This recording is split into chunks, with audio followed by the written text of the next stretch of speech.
안녕하십니까. 저는 분당차병원 가정의학과의 김영상 교수입니다.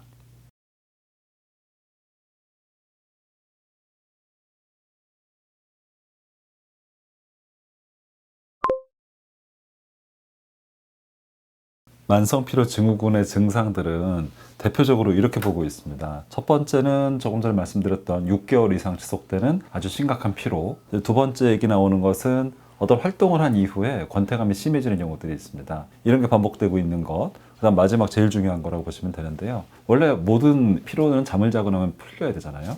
근데 잠을 자도 피로가 풀리지 않는다면 이건 확실하게 피로 증상이고 그것도 잘 회복되지 않는 피로라고 보시게 되는 겁니다. 추가적인 증상으로 생각하는 것이 자꾸 기억력도 떨어지는 것 같고 집중력도 떨어지고 하는 경우들, 그리고 이제 가만히 있어도 뭔가 좀 이렇게 흔들흔들하는 것 같고 어지럽고 이런 증상들이 반복되고 있다면은 이건 이제 만성피로증후군으로 진단하는 그 증상에 해당되는 내용들입니다. 지금 여기에 나온들 증상들을 제외하고도 비특이적인 통증 증상들이 있는 경우들이 있어요.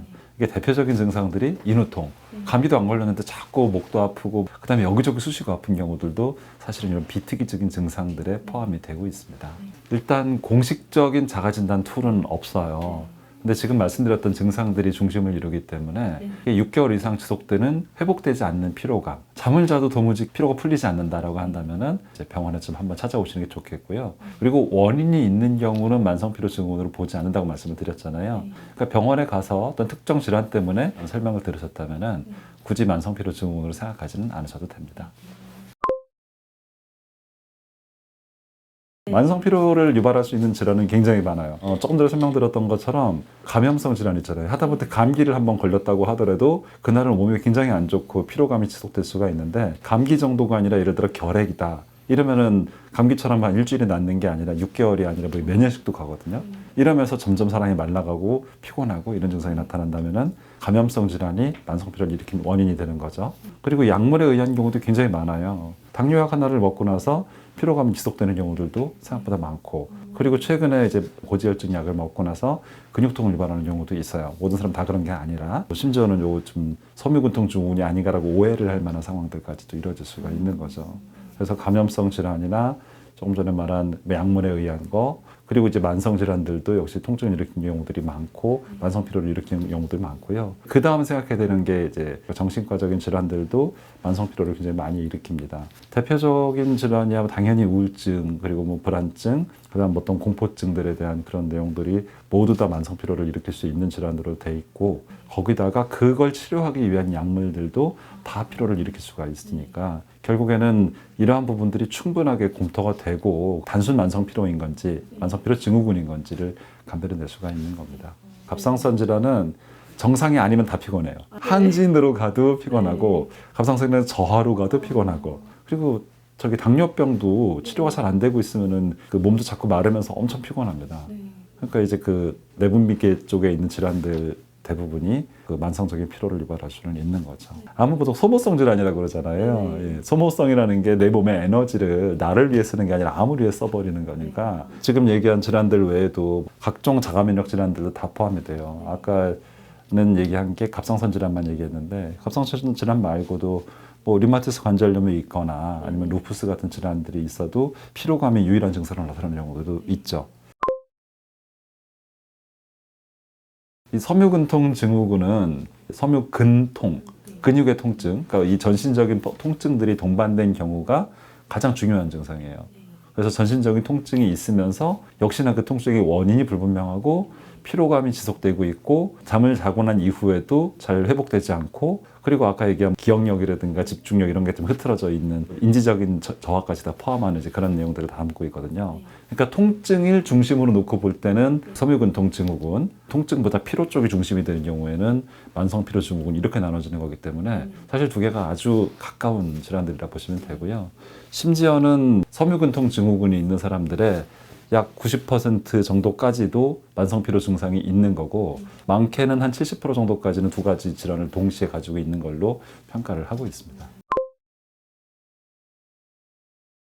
일단 6개월, 그거는 그냥 물어보면 돼요. 그리고 환자들 스스로도 피로하다고 말을 하고 오기 때문에 더 물어봐야 될 것부터 얘기를 하면 만성이든 급성이든 간에 잠 잘 자는지가 굉장히 중요한 이유고 잠을 잘 못 잤다 그러면은 잠을 왜 못 잤는지 물어봐야 되고 잠을 잘 잤는데 피곤하다 그러면은 혹시라도 잠자는데 방해하는 요인이 있는지 이런 것들을 물어보는 거고 이제 그 다음에 실제로 병원에서 검사해야 될 항목들은 뭐냐면은 그러면 이제 피로를 일으키는 원인이 아주 많다 그랬잖아요. 아까 얘기한 당뇨가 매우 심하다, 갑상선 질환이 있다. 그게 아니라고 나와야 이제 다음 단계 넘어가는 거고 그 질환 때문에 만성 피로가 있다 그러면은 그 질환 치료를 해줘야 되거든요. 장내 미생물 검사를 하는 경우도 있다고 하는데 장내 미생물 검사를 반드시 할 필요는 없죠, 일단은. 하지만 이제 그런 검사를 한다 그러면은 이 장에서 흡수 장애가 좀 있지 않나라는 부분들이 이제 어느 정도 들어가야 돼요. 그러니까 장내 미생물의 불균형이 있을 때는 장내에서 적절한 영양을 흡수할 수가 없고 그리고 미생물들만이 만들어낼 수 있는 일부 영양소들도 있거든요. 그럼 이제 그런 것들이 정상적으로 작동이 되기 위해서는 세균들에 대한 균형을 한 번쯤 평가해 볼 필요가 있죠. 만성피로증후군이 원인이 있으면은 그 원인을 제거하기 위한 노력을 하라는 게 이게 사실 정답이 돼야 돼요. 아까 설명드렸던 당뇨약들 중에서 메트포민이라는 약을 쓰면은 비타민 B12라고 하는 특정 영양소가 결핍이 와요. 근데 그 결핍이 오는 걸로 인해서 만성피로가 오는 사람들이 있어요. 그러면은 그 약을 끊어주고 정상적인 식사를 하게 하면은 그러면 이제 만성피로가 해결되는 거죠. 그리고 스타틴 계열의 약을 쓰던 사람이 스타틴을 딱 끊어버리면은 그렇게 맨날 아프던 사람이 갑자기 안 아파요. 그러니까 이렇게 드라마틱하게 좋아지는 경우들도 실제로 있긴 합니다. 근데 이제 그게 아니다 보니까 좀 어려운데 그러니까 결국은 이제 하라고 하는 내용들이 몇 가지밖에 없죠. 운동해라. 그 다음에 인지 행동 치료라는 것을 좀 해보면 좋겠다. 그리고 환자들에 대해서 이 증상을 충분하게 이해를 시키고 교육을 하는 게 좋겠다라는 그런 내용들이 좀 여기 적혀 있는 거거든요. 보통은 아프거든요. 사람들이 운동을 조금만 해도. 왜냐하면 기본 정의 자체가 조금만 움직여도 권태감이 심하게 오는 사람들이라고 돼 있었잖아요. 그러니까 이제 그걸 극복하면서 운동을 좀 시켜야죠. 아프면은 아픈 거를 좀 억제시키는 진통제를 쓰더라도 거기서부터 출발하고 인지행동 치료 같은 것도 괜찮다. 환자한테 이렇게 하는 행동이 어떠한 변화를 줄 것이고 하는 그런 내용들을 충분하게 교육을 시키고 알 수 있게 해주는 그런 내용들을 다 포함하는 개념입니다. 아까 말씀드렸던 내용 중에 소화기능, 그 다음에 호르몬 불균형, 그 다음에 영양 불균형에 대한 부분들이 있을 수 있는 것 같아요. 그래서 환자들 상태에서 뭐 장내 미생물 균형이라든가 아니면 에너지에 대한 균형, 영양 균형, 호르몬 균형 등에 대한 평가를 해보고 이 중에서 문제가 있는 부분들을 위주로 해서 치료를 좀 들어갈 수가 있습니다. 호르몬 균형 치료 같은 경우에는 호르몬제를 직접 투여를 하시는 거예요? 만약에 원인이 갑상선 질환이라면 호르몬제 직접 투여할 수도 있겠죠. 근데 이제 그거는 질병에 대한 치료고 만성피로 증후군에 대한 치료라고 보기는 좀 어려운데 그러니까 원래는 갑상선 질환이 정상 범위이기는 한데 갑상선이 이제 경계에 있는 사람들, 저하증으로 내려갈까 말까는 이런 사람들도 만성피로 증후군으로 진단이 되는 경우들이 있죠. 그리고 이제 부신이라고 하는 몸의 기관이 있어요. 그것도 에너지를 이제 관장하는 아주 중요한 기관이라고 보시면 되는데 이 부신에 대한 기능도 정상 범위에서 약간 내려가려고 하는 경향들이 좀 보일 때가 있어요. 그러니까 이런 식으로 그 중간 정도 단계에 있는 경우라면은 직접 호르몬을 주는 것도 방법은 맞아요. 근데 그렇게 하는 것보다는 그런 호르몬이 좀 잘 나올 수 있는 환경을 만들어주는 거예요. 남성 호르몬 같은 경우에는 몸에 이제 아연 같은 거, 그리고 뭐 이제 아르기닌 이런 성분들이 충분히 들어가 있어야만 잘 생성이 되고 그 방출이 될 수가 있거든요. 그러니까 이제 그런 성분들에 대해서도 부족한 거라고 평가가 된다면은 줄 수가 있는 거죠. 그러니까 이제 부족한 게 무엇인지를 찾아내는 검사가 조금 들어가는 게 보통 만성피로증후군 클리닉에서 좀 하는 내용들 중에 한 가지고 거기서 부족한 거 위주로 그리고 특히나 좀 전에 말씀드린 그 부신 기능이 이제 약간 저하가 있는 경우들, 그런 경우들이 좀 많이 보이는데 이제 그럴 때 부신에 대한 기능을 부추길 수 있도록 그런 영양을 좀 공급하거나 하는 것들이 우리가 할 수 있는 일들 중에 하나입니다. 그 영양성분들이 몸에 들어갔을 때 그분들이 마침 그런 영양이 약간 상대적인 그 불균형에 있는 상태라면은 다소 개선되는 경험들을 하는 경우들이 좀 있을 거예요. 특정 분들에 한해서 도움이 될 수 있을 것이다 라고 판단하시는 게 좋을 것 같습니다. 그 영양 수액 혹은 영양제가 그 만능을 가질 거라고 생각하는 것은 적절하지 않다. 가장 첫 번째 할 일은 걷는 거예요. 근데 언제 걷냐? 아침에 걸어야죠. 왜냐면 이제 그 사람이 아침에 걸어야 수면이 훨씬 더 나아지거든요. 그래서 아침에 일어나서 밖에 나가서 단 5분만이라도 걷고 와라라는 게 첫 번째 요구사항입니다. 그래서 이제 그런 식으로 처음에 시작을 하는 거고요. 어느 정도 중간 강도 정도 되는 운동을 이틀에 한 번씩 최소 30분 이상 하세요. 다 좋은 얘기인데 네. 못해요. 거기까지 시키는 것이 아니라 단순 걷기를 1시간 정도를 네네. 한 2, 3일에 한 번씩 해라. 이 정도가 첫 번째 해볼 수 있는 운동의 시도라 보시면 됩니다. 멜라토닌이라고 하는 성분이 이 머리에서 나오는 수면 호르몬이에요. 그 호르몬이 충분하게 생성될 수 있는 기회를 줘야 됩니다.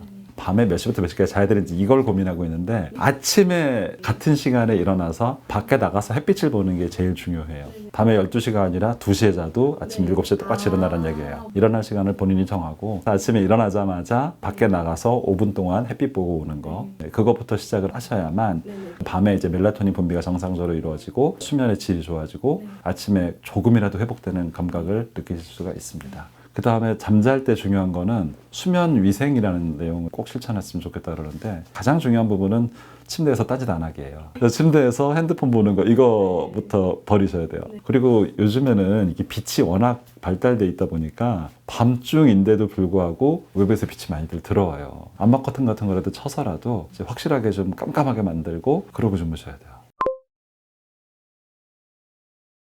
보통 이제 수면 시간을 그래도 최소한 자라고 하는 시간이 한 7시간에서 8시간 사이 정도잖아요. 7시간에서 8시간 사이 정도를 밤에 자고 보통 사람들이 아예 보충을 안 하지는 않아요. 조금씩이라도 보충을 좀 하는데 그걸 계속해서 누적되고 있다면 이제 피로가 쌓인다는 표현들을 많이 쓰게 되는데 주말에라도 조금 더 한꺼번에 자게 되면은 몸에 이제 누적된 피로들을 좀 푸는 데 도움이 되긴 합니다. 운동을 한 번에 몰아서 하다 보면은 운동에 대한 효율이 떨어지고 부상의 우려가 올라가고 그런 일들이 있기 때문에 평상시에 운동을 하기 어렵다면은 그 생활 패턴을 좀 바꾸시는 게 차라리 낫습니다. 엘리베이터로 10층까지 올라가던 사람이면은 예를 들어 10번 정도로 오르락내리락 해야 되시는 분이면은 그중에 한 2번 정도는 난 걸어서 가겠다.